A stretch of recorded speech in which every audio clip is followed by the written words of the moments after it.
25 de marzo, luego de inscribir el presidente Nicolás Maduro su candidatura para las elecciones presidenciales del 28 de julio, detuvieron a 2 personas armadas que pretendían asesinarlo. Ese mismo día cerró el proceso de inscripciones de postulados a candidatos.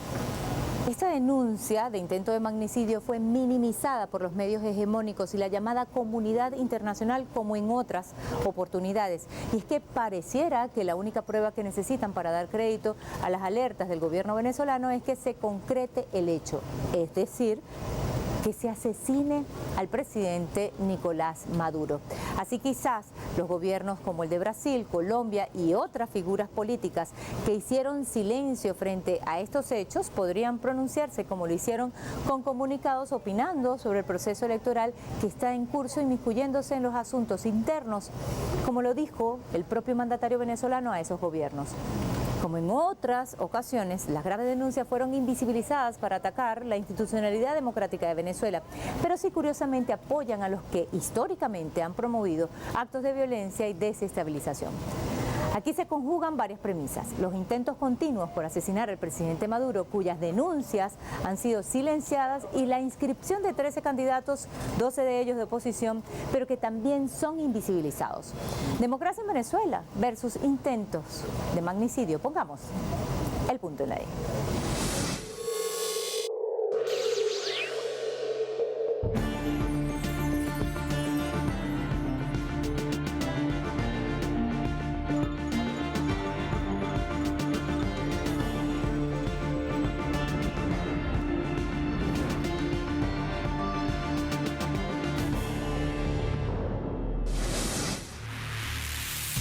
No es la primera vez que al presidente Nicolás Maduro lo intentan asesinar. El 4 de agosto de 2018 fue frustrado un magnicidio contra el mandatario venezolano. Para la operación se usaron drones que explotaron cerca de la tarima donde estaba el jefe de Estado y todo su alto gobierno e invitados internacionales que participaban en el aniversario de la Guardia Nacional Bolivariana. El plan falló y todos los actores involucrados fueron detenidos y confesaron los hechos. El grupo terrorista fue entrenado en Colombia, reclutado en las llamadas guarimbas, que son los actos violentos callejeros, y Estados Unidos apoyó la operación. Así lo revelaron los propios funcionarios más cercanos a Donald Trump. Estos planes de magnicidio no se han detenido. Solo en 3 años se detectaron 25 conspiraciones y 7 fueron intentos de asesinar al presidente Nicolás Maduro. Las operaciones de desestabilización fueron desde intentos de invasión por las fronteras de Colombia, Brasil, Curazao y Aruba, con la excusa del ingreso de una supuesta ayuda humanitaria, apoyado por gobiernos de ultraderecha, de los entonces presidentes Iván Duque de Colombia y Jair Bolsonaro de Brasil, hasta el ingreso de mercenarios por las costas venezolanas. En el año 2023 se detectaron otros 5 planes conspirativos, uno de ellos conocidos como Brazalete Blanco, donde pensaban asaltar cuarteles, asesinar a altos funcionarios y una vez más al presidente Nicolás Maduro. Los implicados fueron detenidos y lo confesaron todo. El plan consistía en entrar a Venezuela, hacer un trabajo de inteligencia a la unidad de la 21 Brigada, la unidad Negro Primero y la unidad de artillería. Una vez se tuviese prevista para la unidad más vulnerable, tomar por asalto, tomar las armas, hacer una defensa de área, utilizar los periodistas para que hicieran pronunciamientos dándole credibilidad a la operación, y de allí se tenía previsto tratar de ubicar al gobernador Bernal, tomarlo como rehén y tomar la gobernación. La operación Brazalete Blanco se iba a ejecutar al amanecer del 1 de enero para estrenar con violencia 2024, mientras todos celebraban el Año Nuevo. La misión continúa. En este último mes han sido desmantelados 2 grupos, uno detenido en el oriente del país. Hombres encapuchados iban a abrir fuego contra la multitud que recibió al presidente Nicolás Maduro. Un mensaje alertó: en Maturín será la muerte de Maduro. Era el salto y seña.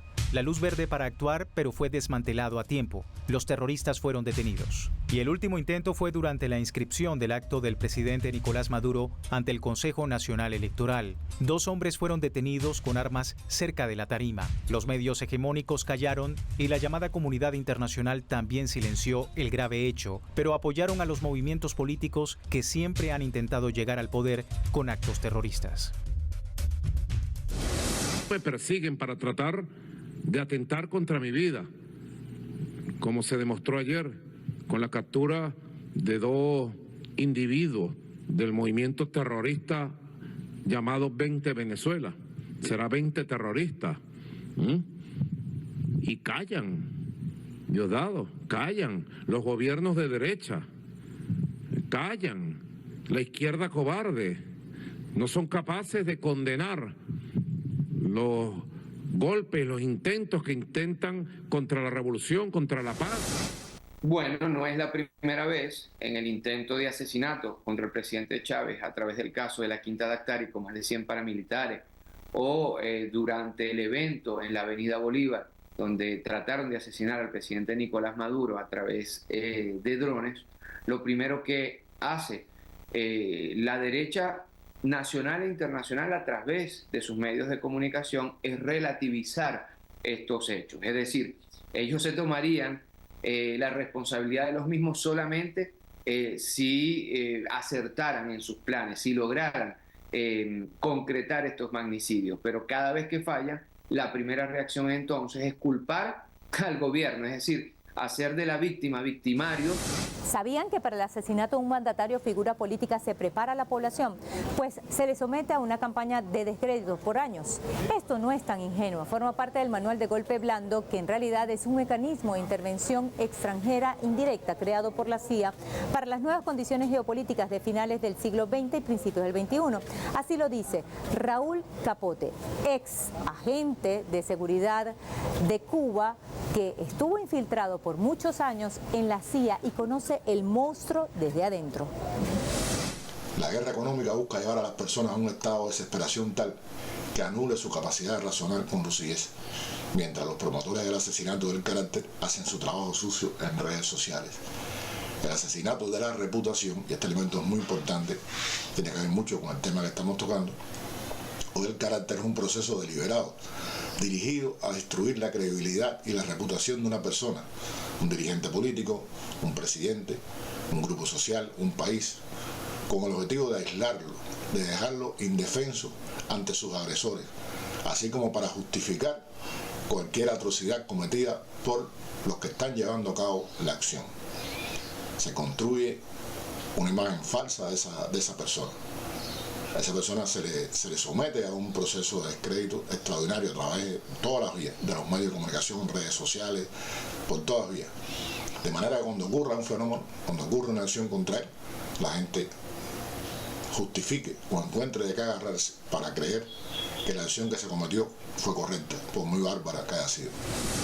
Hoy en las redes sociales nos enfrentamos con sistemas de inteligencia artificial y Big Data. El ambiente digital posibilita coordinar gente dispersa y organizar enjambres de ataque con la misión de sembrar la incertidumbre, la desesperación, el miedo, la zozobra y el caos. Mediante estudios de Big Data se obtiene información que puede ser usada para la labor subversiva. Permite organizar mejor la fuerza para movilizarlos en cumplimiento de determinados objetivos y sobre todo, mediante la microsegmentación del público, manejar de forma particular y específica las preocupaciones en cada barrio, en cada familia, en cada persona. Con el dominio de la inteligencia artificial, los analistas pueden construir modelos capaces de predecir atributos ocultos, incluso conocer elementos como las preferencias políticas, orientación sexual, cuán sólidas son las relaciones con las personas con las que usted interactúa. Algunos periodistas y medios de comunicación abiertamente de oposición minimizaron las últimas denuncias del presidente Nicolás Maduro y el plan para asesinarlo. Vinculan al chavismo a uno de los detenidos durante el acto de inscripción de su candidatura. Su nombre es Jerry Hostos Perdomo. Según las investigaciones de inteligencia y el interrogatorio a sus familiares, el hombre luego comenzó a simpatizar con el partido de la opositora extremista María Corina Machado. Sabían que esto no lo llevaría por buen camino. No es la primera vez que en Venezuela reclutan personas que pueden ser manipulables, tienen problemas de salud mental o van preparando para luego infiltrarlos en una operación. Así actúa la CIA. Ocurrió en el año 2002 cuando un hombre llamado Joao de Gobella abrió fuego contra un grupo de venezolanos de oposición que estaban en la Plaza Altamira, que era el escenario del paro petrolero. Este hecho ocurrió 8 meses después del 11 de abril, es decir, del golpe de Estado contra el presidente Chávez. Según documentos desclasificados e información que llegó a los cuerpos de inteligencia de Venezuela, este hombre fue preparado por la CIA en Portugal. Estudiaron su perfil psicológico. Literalmente borraron borraron su mente, sus recuerdos y reescribieron el mensaje que ellos querían para culpar al gobierno. Es un manual empleado en el mundo por la CIA, la Agencia de Inteligencia de Estados Unidos. El más reciente caso fue la masacre en una sala de conciertos de Rusia. Contactaron por las redes sociales a los 4 terroristas que dispararon contra la multitud. Hay muchos más casos, como por ejemplo el propio asesinato del expresidente de Estados Unidos, John Kennedy. La lista es larga. En la Escuela de las Américas en Panamá, por años sede del Comando Sur de la Fuerza Estadounidense, digamos, entrenó a los ejércitos latinoamericanos no para enfrentar agresiones externas, sino para enfrentar al pueblo. Fueron entrenados miles de personas en los despiadados métodos de la guerra sucia. Fueron enseñados a matar, a violar, a torturar, a atemorizar. Las embajadas estadounidenses tienen una amplia tradición en golpes de Estado y subversión política. Pongamos, por ejemplo, Paraguay 1954, Guatemala 1954, República Dominicana 1963, Brasil 1964, Argentina 1976, Bolivia 1971, Uruguay 73, Chile 1973, cuando se dio el golpe de Estado contra la Unidad Popular, que está más que probada la actuación de la CIA, no solamente como apoyo al golpe, sino como organizadores de esos golpes de Estado. El trabajo que la CIA desempeñó en la creación del Plan Cóndor.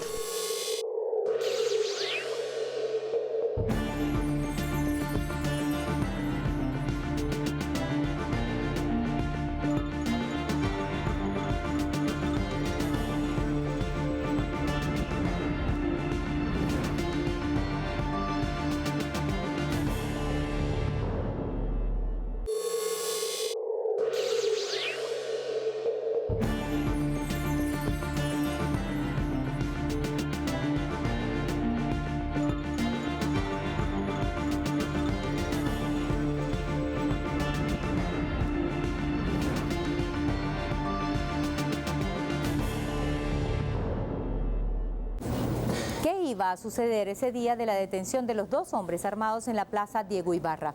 Ese era el último día de las inscripciones de los postulados como candidatos a las elecciones presidenciales.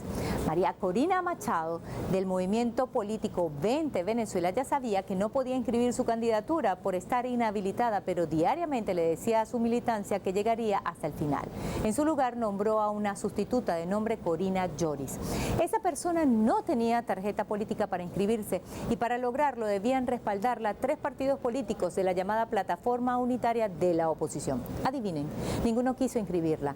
Nunca se pusieron de acuerdo, pero ya mediáticamente habían preparado el imaginario colectivo para culpar al gobierno y al Consejo Nacional Electoral de impedir su inscripción.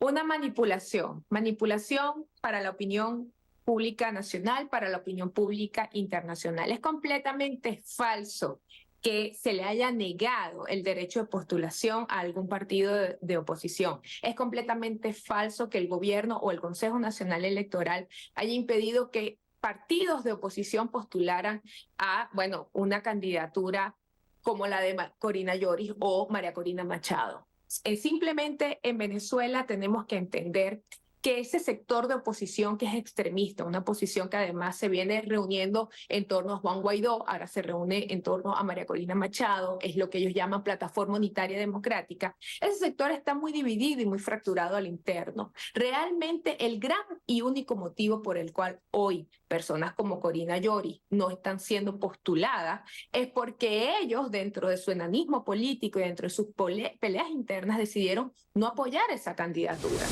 María Corina Machado no podía inscribirse porque su partido Vente Venezuela no está a su vez inscrito en el Consejo Nacional Electoral.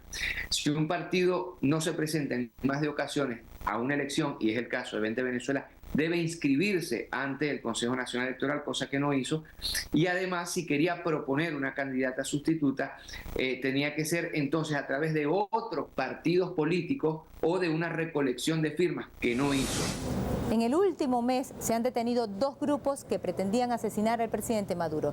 Los planes estaban dirigidos a abrir fuego en el lugar donde el mandatario venezolano tuvo eventos masivos. Los terroristas fueron capturados en flagrancia. Sus testimonios y las investigaciones de los organismos de inteligencia los ubican en el movimiento político 20 Venezuela de la opositora radical María Corina Machado.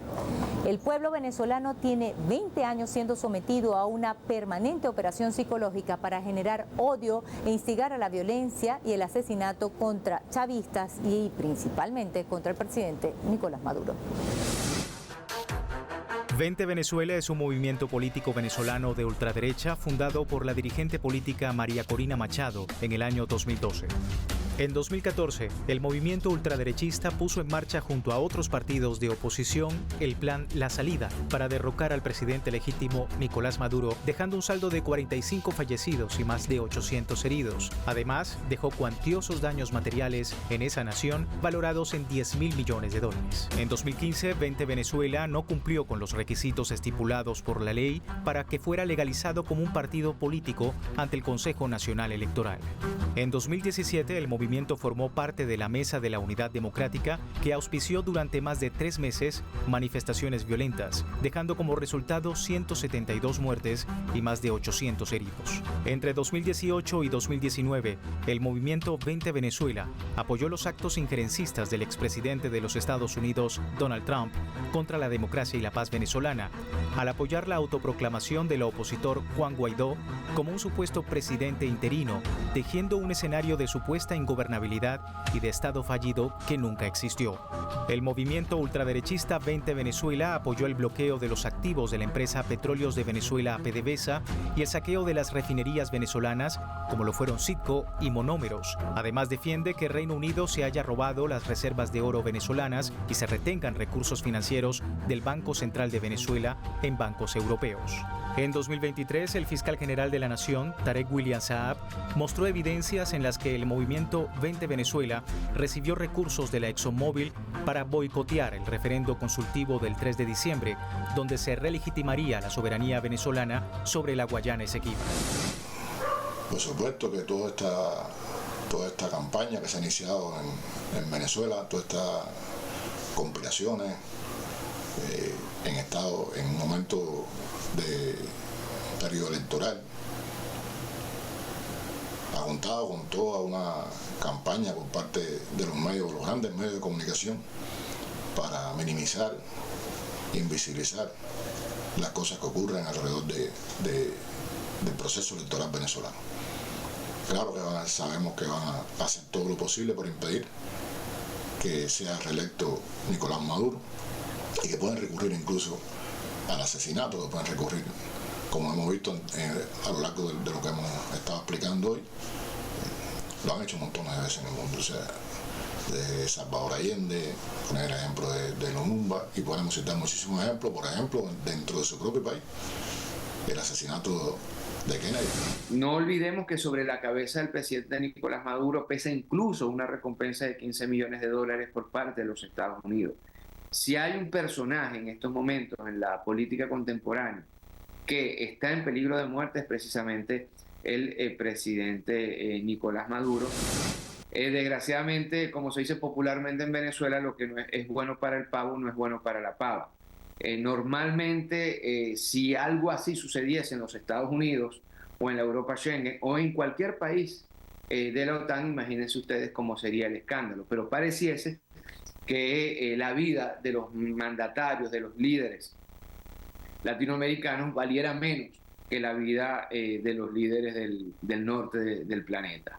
En los Estados Unidos, en la Unión Europea, por tratar incluso de protestar frente a un presidente o lanzarle un zapato o lanzarle un huevo, ya habría una especie de escándalo internacional. Pero en nuestros países se relativizan estos magnicidios. Detrás de esto, claro está, hay una lógica imperial. Paradójicamente, los países que cuestionan la democracia venezolana jamás permitirían que políticos en sus naciones pidieran intervención militar extranjera, llamados a sanciones económicas y mucho menos cometieran actos de terrorismo. En esos países, estos delitos son fuertemente condenados desde cárcel hasta incluso llegar a la pena de muerte. En diversos países del mundo, llamar a una intervención extranjera contra su propio país es considerado un delito de traición a la patria o de sedición. Por ejemplo, en Estados Unidos, la traición a la patria es considerada un delito federal, establecido en el Código 2381. Quien, debiendo lealtad a los Estados Unidos, levante la guerra contra ellos o se adhiera a sus enemigos, prestándoles ayuda y consuelo dentro de los Estados Unidos o en cualquier otro lugar, es culpable de traición y sufrirá la pena de muerte, prisión o inhabilitación para ejercer cualquier cargo en los Estados Unidos. Es decir, no pueden ejercer cargos públicos. En Francia, según el artículo 412-1 del Código Penal, se castiga la traición a la patria con 30 años de cárcel. La sedición en España se castiga con una pena entre 10 a 15 años de cárcel. En Brasil se castiga la traición a la patria con una pena de 30 años sin derecho a indulto, y en el Código Penal de Colombia, en su artículo 1, se señala que el delito de traición a la patria se castiga con pena de muerte. Resulta curioso que medios hayan criticado al gobierno de Nicolás Maduro porque las instituciones judiciales venezolanas inhabilitaron a la ciudadana María Corina Machado para ejercer cualquier cargo público durante 15 años, a pesar que la misma ha cometido delitos de traición a la patria por obedecer a intereses de poderes extranjeros y auspiciar la intervención militar. En países como los Estados Unidos, el delito, llamado aquí tipificado en Venezuela como traición a la patria, puede llevar incluso no solamente a la cadena perpetua, sino a la pena de muerte, En Venezuela, según los países de la OTAN, la Europa, Schengen y los Estados Unidos, pareciese que no, ellos no quisieran que existieran reglas de juego, normativa, leyes, constitución. En Venezuela, evidentemente, la traición a la patria, en el caso de María Corina Machado, incluso ella fue representante, además de estar inmersa en intentos de desestabilización, de magnicidio, en gobiernos paralelos, fue la representante de un gobierno foráneo, como fue el caso de Panamá en organismos internacionales, más específicamente en la OEA. Y las leyes venezolanas tienen que respetarse porque son leyes serias y además soberanas. Uno de los señalamientos es que Venezuela no está cumpliendo con el Acuerdo de Barbados. Resulta que el pacto establece que ciertamente los políticos podrán participar en las elecciones presidenciales siempre y cuando cumplan con la Constitución y las leyes. Si un político, por ejemplo, llama a subvertir el orden y está inhabilitado, como de hecho ocurrió con María Corina Machado, no podrá participar. El Acuerdo de Barbados además establece el diálogo amplio y permanente. En atención a este punto, la Asamblea Nacional convocó a todos los sectores del país para establecer las reglas del juego de estos comicios presidenciales y firmaron lo que se conoce como el Acuerdo de Caracas. Allí, sectores de la oposición que están en desacuerdo en usar las vías violentas para llegar al poder, firmaron con el gobierno y otros actores de la vida nacional, como empresarios, intelectuales, académicos, el rechazo por un lado a la injerencia extranjera y por el otro a los llamados de violencia que podrían desembocar en el asesinato del presidente Nicolás Maduro. Fue un pacto para defender la paz y la estabilidad de cara a las elecciones presidenciales del 28 de julio que un pequeño grupo apoyado por Estados Unidos busca desestabilizar, haciendo creer que sin ellos no hay elecciones libres ni transparentes. Falso, están inscritos 13 candidatos, 12 de ellos oposición, y participarán 37 partidos políticos. Todo dentro de la Constitución, nada fuera de ella. Pusimos el punto en ello.